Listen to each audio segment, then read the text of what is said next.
This is John, David's dad. I drove him back to the trail so he could finish the shares after 4 busy zeros. Julie and he took 2 days to drive back to their home in the Bay Area. Then they spent a day moving my grandson Riley back to Davis for another year of college. Finally, Julie dropped him off early in Oakland so he could take the 14-hour bus ride to Victorville, where I picked him up. We got going at 5:15 in the morning. The drive back to Horseshoe Meadows was 3.5 hours. You probably recall he came off the trail there in mid-June to avoid the unprecedented snow level. Dave tried to brief me on what to say just in case we met a ranger at Horseshoe Meadows. I decided I would just stay quiet in that situation and leave Dave do the talking.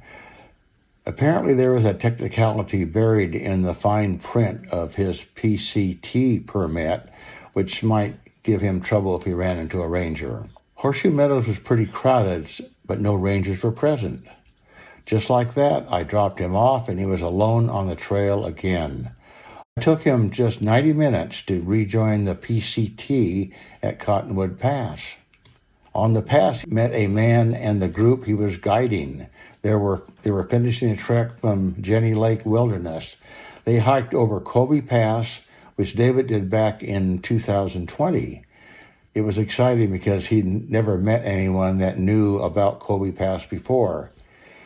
He still had the burner phone from the Walmart in Shellen, Washington, so the photos aren't so good and the video is really shaky. He learned his lesson, though. He actually carried a backup phone for the rest of his hike. In the past, he saw the first horse sign. He'd continued to see it all the way to Sonora Pass.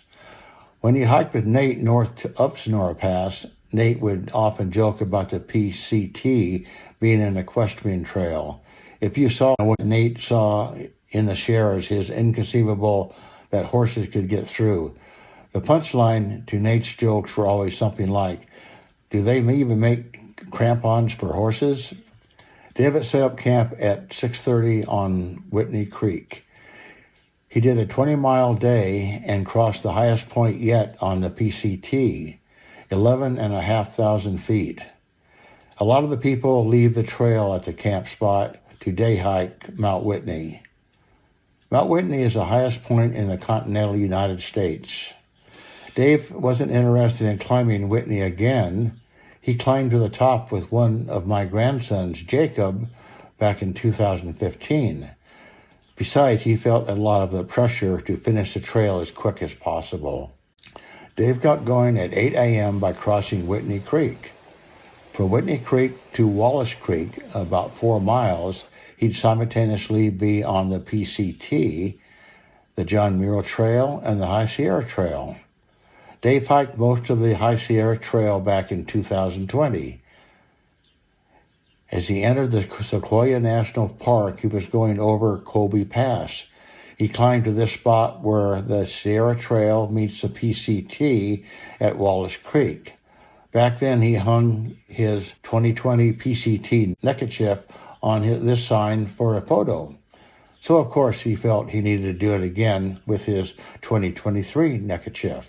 Every day he spent in the shares, he'd cross at least one high pass a day. This day was the highest of all passes, Forester Pass. Forester Pass is the highest point on the PCT at over 13,000 feet. David took 5.5 hours to hike the 9 miles and over 3,000 feet of elevation gained from Wallace Creek to Forester Pass. It felt a lot longer to him. It was really slow going in the end when the air felt awfully thin. The last switchback were quite impressive. The Forester approach was snow-free, but it could not be said about the descent on the other side. The North Face snowfield was expansive, but the trail cut through it pretty easily. All the high passes David hiked over looked similar, rocky with a little snow that melted into alpine lakes. Of course, you can only see marmots at high elevations, which is a plus. As he dropped down lower, the terrain became really interesting. It was another 20-mile day. He camped just under 10,000 feet at a place called Burdett Meadow. Since it was the national park, he could use the provided bear box. He got going pre-dawn on the third day. He was hoping to cross two passes, Glen Pass and Pinchot Pass. He knew it would be tough, up to 12,000 feet, down to 8,000 feet, then back up to 12,000 feet. All that would be less than 20 miles. If this wasn't the most elevation he'd done in one day, it would be really close. On his way to Glen Pass, he passed an alpine lake with a mini iceberg floating in it. Glen Pass was a popular resting spot. Most people were heading south on the John Muir Trail towards Mount Whitney. Heading down the north face through the snowfield was tricky, but not so much that Dave needed his micro spikes. Passing the Ray Lakes was a highlight of this section of the Sierras.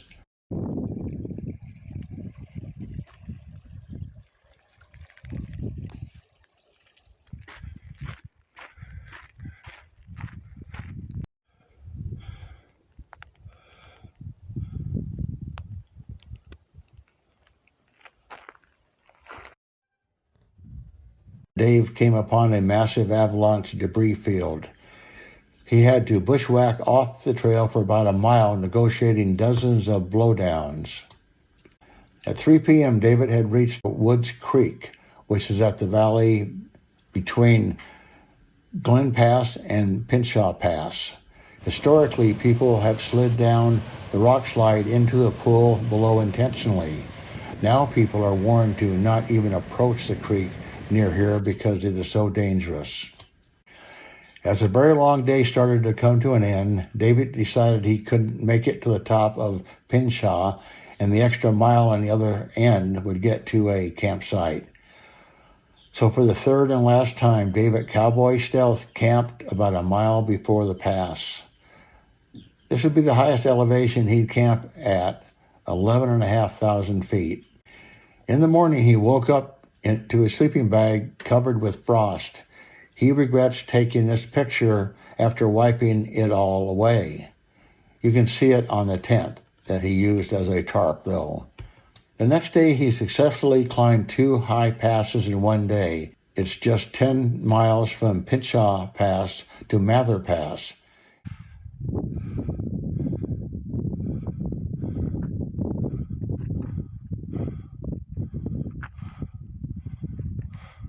In those 10 miles, he'd hike down to the South Fork of the Kings River at 10,000 feet before going back up to 12,000 feet. He spent the first half of the day passing through some of the most impressive terrain of the entire PCT.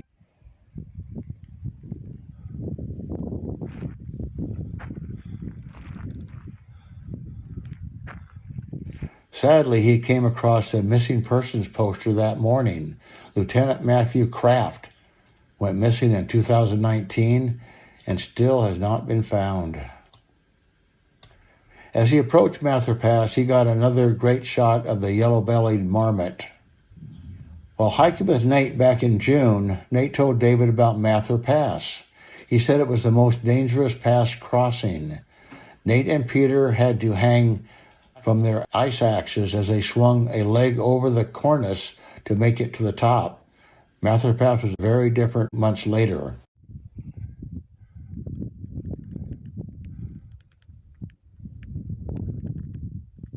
Dave became fixated at doing a 25-mile day and camping at the trail junction to Bishop.